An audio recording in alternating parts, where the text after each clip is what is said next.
Hello, everyone, and welcome back to Talk Emma. I'm Emma. And I'm Jack. Hello, everyone. So happy to be here today.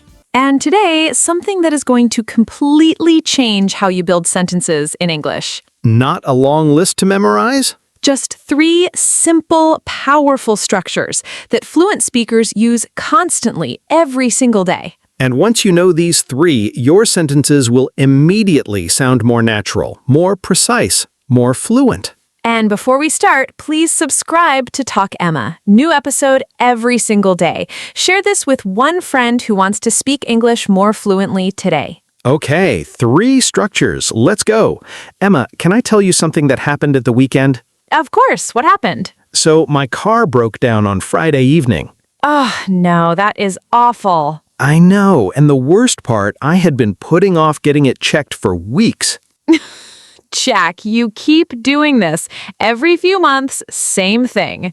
I know. Anyway, I finally got it fixed on Saturday morning. How long did that take? Longer than expected. I am not used to waiting around. I like things done quickly. That is very you. I am aware.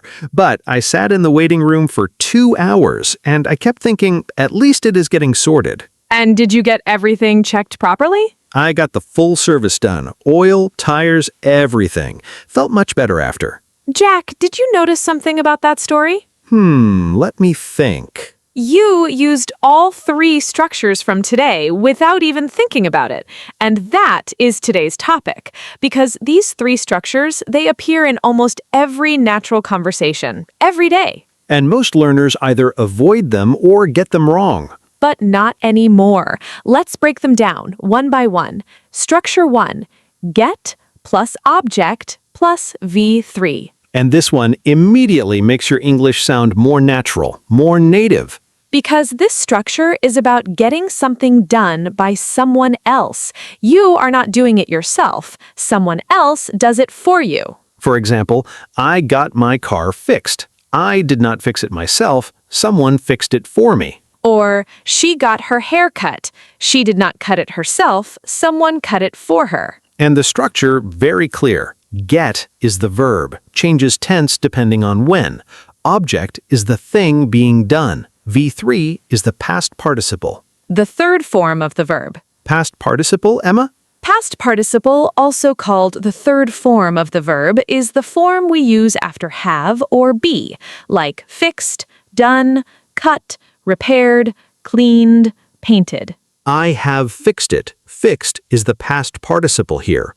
It was repaired. Repaired is the past participle here. And in get plus object plus V3, the past participle shows that the action was completed by someone else. So, I got my phone repaired. Someone repaired it for me. It's done. Or, he got the report finished. Someone finished it for him. Completed. Or try saying, she got the house painted. Painters came. They painted it. She arranged it. Or, they got the system fixed. Technical people fixed it, not them. And notice the tense changes with get. Tense changes with get. Present when it's your habit, something you regularly arrange. I get my car serviced every 6 months. Regularly, my habit. Past when it already happened. I got my car serviced last week. Done. Finished last week. Future when it will happen. I need to get my car serviced soon. It will happen. Planned. Same structure, 3 different tenses. And in daily life, get plus object plus V3 everywhere. Like, I need to get my eyes tested by an optician, not yourself. Or, she got her dress altered by a tailor, not herself. Or something like, can you get this printed for me? Very natural, very daily. Or, I need to get my teeth checked by a dentist. Never a good idea. Never a good idea. Emma, I just got a message from Marco. What does he want? He wants to know if we can recommend someone. He needs to get his laptop repaired. Get his laptop repaired. Perfect timing, right in the middle of explaining this structure. Marco always contributing to the lesson without knowing it. He really is. Okay, now structure 2. Keep plus v.ing. And this one, so expressive, so natural, you hear it constantly from native speakers. Keep plus v.ing. When an action continues, repeats, does not stop, keeps happening again and again. For example, she keeps talking even when nobody is listening. She does not stop. She continues again and again. Or he keeps making the same mistake. It happens repeatedly, does not stop. Or try saying, I keep forgetting to call her. It happens again and again. I forget every time. Or the dog keeps barking at night. Continues, does not stop. Repeatedly. And notice, keep always feels active, dynamic, like something is happening and not stopping. She kept laughing throughout the meeting. Past, she could not stop laughing. He keeps interrupting. Present, happening right now, again and again. Interrupt, Emma. Interrupt means to suddenly stop someone while they are speaking or doing something, to break in, to cut in before they have finished. Please do not interrupt me while I am speaking. Do not cut in. Let me finish. She kept interrupting the presentation. Again and again. Could not stop herself. And keep plus v.ing, very useful for talking about habits, patterns, things that keep happening. I keep losing my keys, my pattern, my problem, again and again. Things keep getting better. Continuous improvement does not stop. Or something like keep going, do not stop, continue, very encouraging. Keep trying, do not give up, keep making the effort. Very warm, very natural, very human. And the negative, also very natural. Stop keeping things to yourself. Share more. Do not hold back. Why do you keep avoiding the question? You do it again and again. Stop. Keep plus v.ing, one of the most used structures in natural English conversation. Now, structure 3, and this one, the one that confuses learners most. Use to plus ving. And here, something very important to understand first. Because used to has two completely different meanings, and most learners mix them up. Meaning 1, used to plus verb, base form, talking about past habits, things you did regularly in the past but do not do anymore. Like, I used to live in London. I lived there before, but not now. Or, she used to play piano. She played before, doesn't play now. But today, we're focusing on meaning 2, be used to or get used to plus ving. And this one, completely different, about being accustomed to something, familiar with something, having adjusted to something. Accustomed means familiar with something through habit or experience, when something feels normal to you because you have done it enough times or experienced it. She is accustomed to the cold weather. It feels normal to her. She has adjusted. He is accustomed to working long hours. It's his normal. He's used to it. And be used to plus ving, saying that something is already familiar, already normal, already adjusted to. For example, I'm used to waking up early. It's my normal. I've adjusted. It feels natural now. Or she's used to working late. It's her normal routine. She's adjusted to it. Or something like, they're used to living in a big city. City life feels normal to them. Or, he's used to the noise. It doesn't bother him anymore. He's adjusted. And get used to plus ving, the process of becoming accustomed, still adjusting, not fully there yet. Like, I'm getting used to the new schedule. I'm adjusting, still in the process. Or, she got used to working from home. She adjusted, past, it became normal.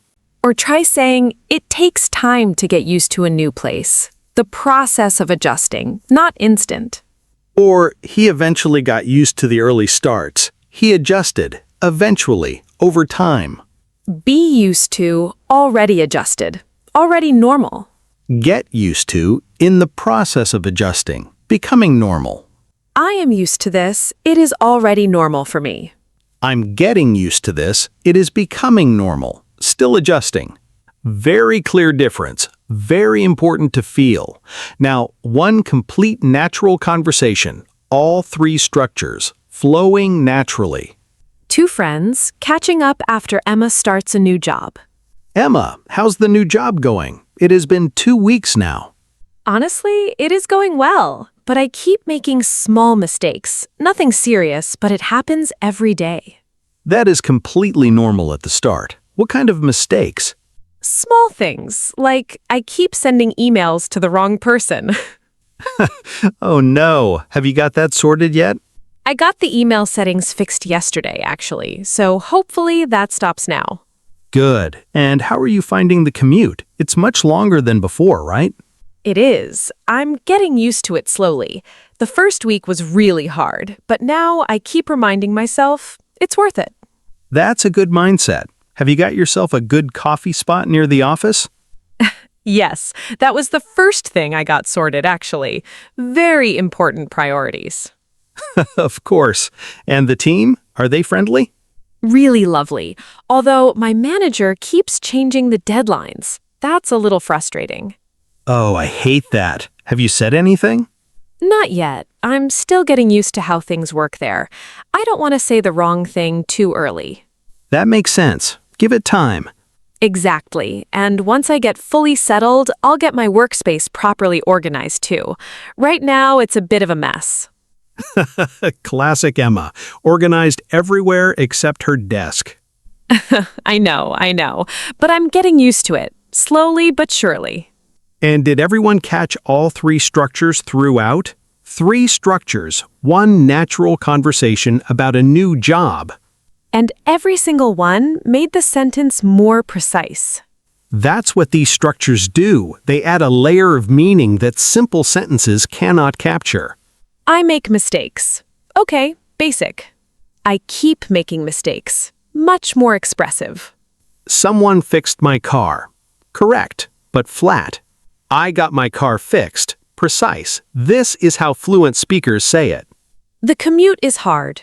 Fine. Neutral.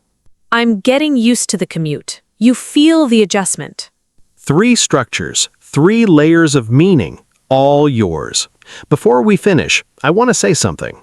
Say it. Most learners think fluency means knowing more words. But actually, fluency comes from knowing how to build sentences.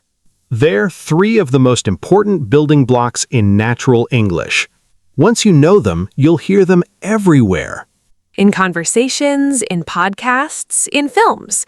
If today's episode gave you 3 structures you'll actually use, Please like this video, subscribe to Talk Emma, share this with one friend who wants to speak English more fluently.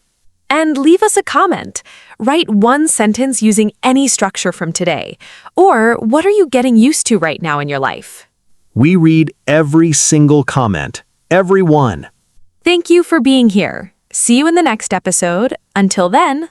Keep talking, keep learning, and keep growing. Bye, everyone.